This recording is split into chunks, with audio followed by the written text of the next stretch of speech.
Hay algo muy importante que debes conocer con relación al sildenafil. Cuando te tomas el sildenafilo, él va a ir directamente a unirse a una serie de proteínas plasmáticas y ellos van a actuar fundamentalmente. La concentración máxima de sildenafilo cuando tú te lo tomes va a ser a la hora. Por eso es que decimos que te lo tomes una hora antes de que tengas la relación sexual.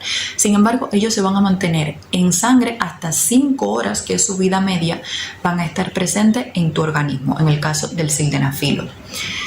¿Qué pasa? Que él no puede estar toda la vida dentro de tu organismo, y eso, la forma en que tu organismo logra eliminarlo o logra metabolizarlo es a través de un sistema que se llama el citocromo P450.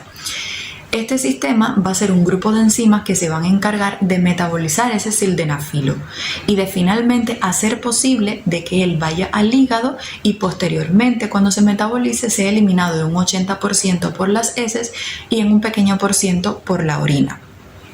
¿Qué pasa?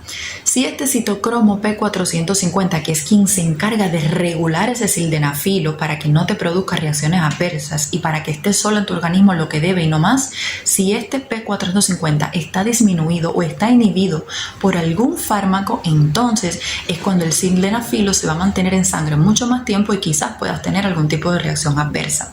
Por eso es importante que siempre le comentes a tu doctor qué medicamentos son los que están tomando. Todos los medicamentos que tomes, todos tienes que anotarlos en un papelito antes de ir a consulta y llevárselos a tu médico, porque algunos de los que te voy a mencionar ahora hacen precisamente esta acción, me inhiben el P450 y por supuesto que te deja pues propenso a desarrollar cualquier reacción adversa porque no hay forma de metabolizar bien el sildenafilo.